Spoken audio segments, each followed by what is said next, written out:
በችግራቸው ቆመሽ ሲከፋቸው ከጎናቸው ሆነሽ ባለ በሌለው ደምሽን ሳይቀር ለግሰሽ አለሁ ብለሽ አንቺ እየከፋሽ አንቺ እየተቸገርሽ አንቺ ዝም ብለሽ የሚቸግርሽ ሁሉ ሳታሟሊ ለሰዎች የምትረጅል ለሁላችሁ ማለት ነው።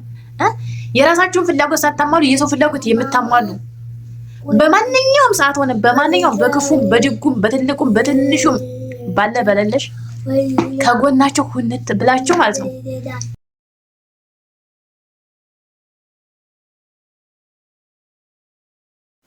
እንደዚህ የከፈላችሁት መስዋዕት ያ ሰው ግን ነገ ጧት እናንተ ችግር ላይ ብትወርቁ ብትጠፉ ብለሙ ዙሮ የማይጠይቃችሁ ሰው ላይ መልሳችሁ ነገ ሄዳችሁ እዛ ሰው ጋር ትለጠፋላችሁ። ወይም እዛ ሰው ጋር ማለት ማንኛውም ሰው ይሁን ሄዳችሁ ኋላ ትከተላላችሁ። እሱ ለምን ካለፈው ጥፋትሽ ያ ሰው የማይጠቅምሽ ላንቺ የማይረዳሽ የማይሆንሽ ከሆነ ጥርግ ብሎ ይሄድ። አትዩም እንዴ ሰው የሌለ ይመስል በኋላ ትመጡና እኔ ልቤ ተሰብሯል፣ እኔ ተጎድቻለሁ፣ እኔ የዋህ ነኝ፣ ብሬን ጨርሻለሁ፣ ጉልበቴ እንትን ትላላችሁ። ከአንድ ጥፋት የሰው ልጅ ብዙ ነገር ይስተማራል ማለት ይማራል። ስለዚህ ከአንድ ጥፋት ተማሩ፣ መልሳችሁ እዛው አትዘፈቁ። ለሚጠይቃችሁ ጠይቁ፣ ለማይጠይቃችሁ የራሱ ጉዳይ። ሁሉንም በልክ ብልጥ ገምና መሆን አለባችሁ። ነገር ግን እናንተ ዝም ሳህንና ማንኪያ ያንካካችሁ አሚሯችሁን አትበርዙ። በማያገባችሁ በማይመለከታችሁ ነገር አትግቡ። መጀመሪያ የራሳችሁን ህይወት አስተካክሉ። ስለዚህ ህይወት መጣ ሄደ ተቀይራ ምን አሻችሁ? እናንተ ግን እኔ በምን እቀይራለሁ እኔ ምን ልስራ ብላችሁ ለራሳችሁ አስቡ። ስለሰው አያሳስባችሁ። አንዳንድ ልጆች ሰውን እንረዳለን ይሉና ችግር ውስጥ ይገባሉ፣ በማያገባቸው ነገር ይገባሉ። ለምንድን? ስለዚህ ከእንደዚህ ነገር ተማሩ፣ ተቆጠቡ። ለማያልፍ ነገር ለማይጠግናችሁ ሰው ከኋላ እየተከተላችሁ ጊዜያችሁን፣ ብራችሁን፣ እድሜያችሁን አሚሯችሁን አታበላሻሹ ማለት ነው። እውቀት ግዙ። በራሳችሁ ኮንፊደንስ ሲኖራችሁ እናንተ ያለ ሰው መቋቋም እንደምትችሉ ያለ ሰው ሰርታችሁ እንደምትቀየሩ የማታውቁትን ማወቅ እንዳለባችሁ እኔ አላውቅም፣ እኔ ያለ እሱ ትክክል አይደለም፣ እኔ ያለ እሷ እኔን እያላችሁ ህይወታችሁንም አሚሯችሁንም በቃ ልባችሁን አትስበሩ ማለት ነው። እኔ እንደዚህ የምላችሁ በምክንያት ነው። ስለዚህ የመዳም ቅመሞች ጠንክሩ፣ ጀግና ሁኑ፣ ስሩ፣ ተቀየሩ። በየማንኛውም ቪዲዮ በየማንኛውም ሶሻል ሚዲያ እየሄዳችሁ ወሬ ተማነብነብ ስሩ፣ ተቀየሩ፣ እውቀት ግዙ፣ ብልጥ ገምና ሁኑ። ያኔ ኮንፊደንስ ይኖራችሁ። ዝም ብላችሁ ግን ጊዜያችሁን አቃጥላችሁ ብራችሁንም አቃጥላችሁ ልባችሁንም ጨጓራችሁንም አቃጥላችሁ ነገ ላይ ሜዳ ላይ ትወርቃላችሁ። ስለዚህ አሁን ላይ ጊዜው ተስፋፍቷል። ምክር ብትሉ ቲክቶክ ላይ ያለ የማታውቁት ነገር ብትሉ ሰርች አድርጋችሁ ማወቅ ትችላላችሁ። ድሮ እንኳን መካሪም የለም ቲክቶክ እንዳሁኑ አልተስፋፋም።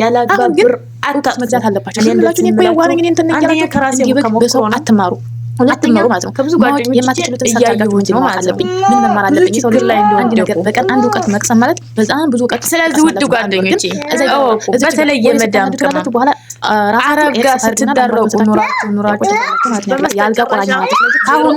ካሁኑ ዜሮ ብር ላይ ተማሩ፣ እውቀት ግዙ፣ ብርታችሁን በአግባቡ ተጠቀሙ። እያላችሁ ራሳችሁን አትግዱ፣ ለራሳችሁ ወቁ። ራሳችሁን ሪላክስ ለማድረግ ሞክሩ፣ ራሳችሁን ጠብቁ። እዚህ የ10 ብር የ5 ብር ጫማ እየሰበሰባችሁ ርካሽ ቦታ ቅባት እያመጣችሁ ራሳችሁን አትግዱ። ለሌላ ሰው ግን 100፣ 200፣ 300 እስከ 300 ሺህ እንልካለን። ለራሳችን ግን አናቅም። ከራስ በላይ ንፋስ ነው። ራሳችሁን ጠብቁ። ምንድነው መዝረክረክ? ራሴን ወገቤን ፈለጠ ቆረጠኝ። ታማችሁ ተሆነ በቃ ሄዳችሁ ቸክ ተደረጉ። ለሚያስፈልጋችሁት ምግብ እየበላችሁ ራሳችሁን ጠብቁ። አለዛ ለከሌ 5 ልላክ፣ ለከሌ ዘመድ፣ ለከሌ እንደዛ አድርገለት፣ ለከሌ እኔ ይቅርብኝ። እናንተ ተቀራችሁ ሁሉም ነገር ቀሪ ነው ማለት ነው።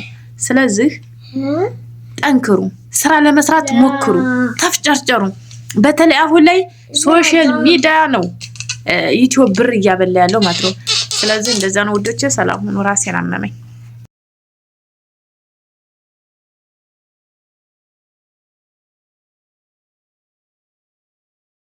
ትወርቃላችሁ።